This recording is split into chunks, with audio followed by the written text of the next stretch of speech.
Welcome! In the last lecture, we successfully used the blueprint macros to help us to isolate directional light inside of our dynamic sky actor.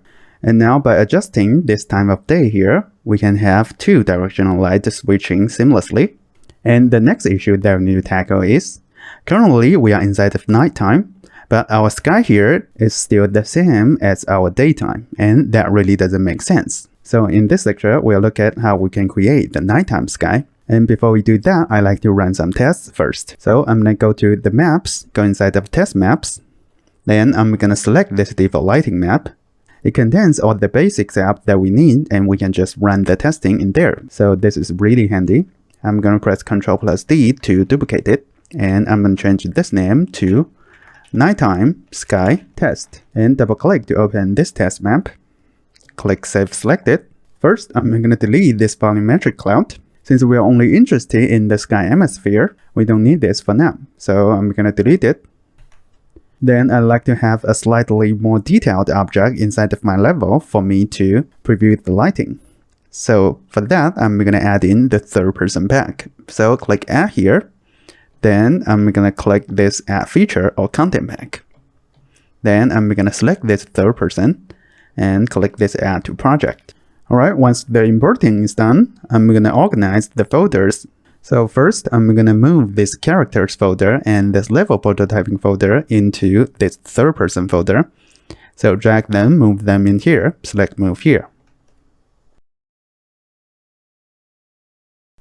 Alright, once the moving is complete, I'm going to go to File and click Save All. Then I'm going to delete this empty folder. So right mouse button click and fix up redirectors first.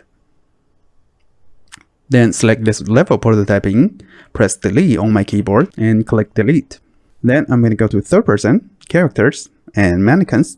Meshes, I'm going to drag out this SKM Many Simple and place it inside of my level. And I just realized that our skylight here doesn't have this real-time capture enabled, so make sure you tick that. And this means our original map doesn't have this ticked as well. So I'm going to do that so that in the future, I don't need to tick this every time. So go back to my test maps, this default lighting map, double click to open it, click Save Selected, and go to Skylight. I'm going to tick this real-time capture. Go to File, click Save All. Alright, I'm going to go back to this nighttime sky test. We can start to tweak the properties now. The first thing that we need to adjust is obviously the directional light. So for our nighttime sky, the intensity shouldn't be this high. I'm going to lower it down to something like 3. Alright, something like this should do. And next thing that I'm going to adjust is this source angle. So this value here controls the size of our light disk.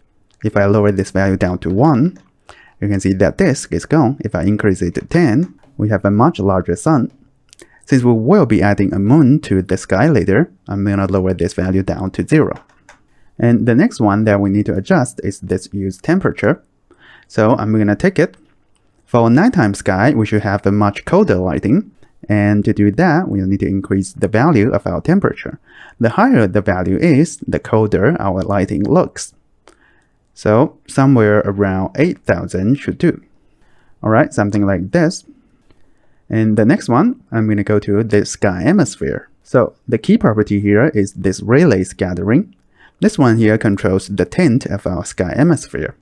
I'm going to double click to open this one. And I'm going to change it to something closer to purple.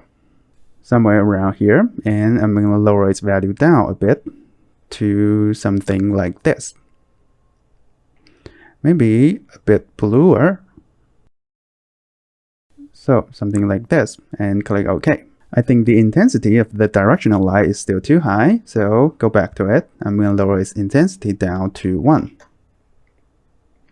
Or maybe 2. And I'm going to go back to this sky atmosphere.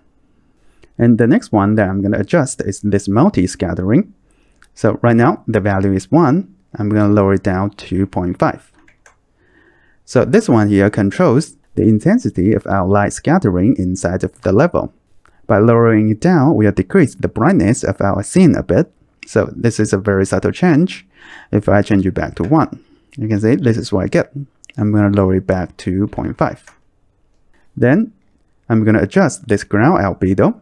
So this one controls the fall off at our horizon. Right now you can see we have some kind of grayish tint, and I'm going to double click to open it.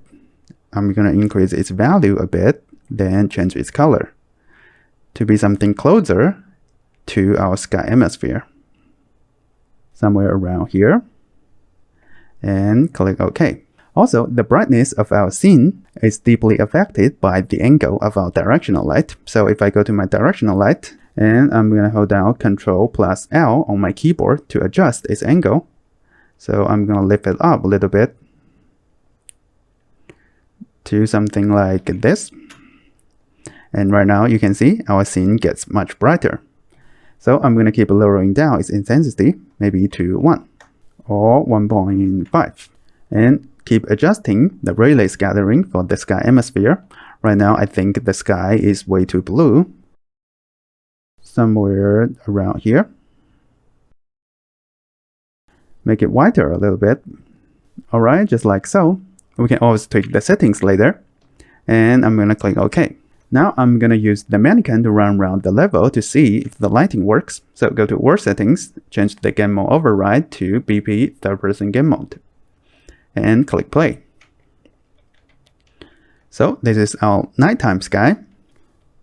Alright, as I'm running around, I think my scene is still too dark, and I'm going to keep tweaking that inside of my directional light. So I'm going to increase this intensity from 1.5 to 2, and I'm also going to change this light color just to lower its value down a bit to somewhere around here. And click OK. I'm going to click play. Yeah, I think it gets much better. I'm going to keep tweaking these settings more. Once we apply this inside of our sky system, I think this will do for now.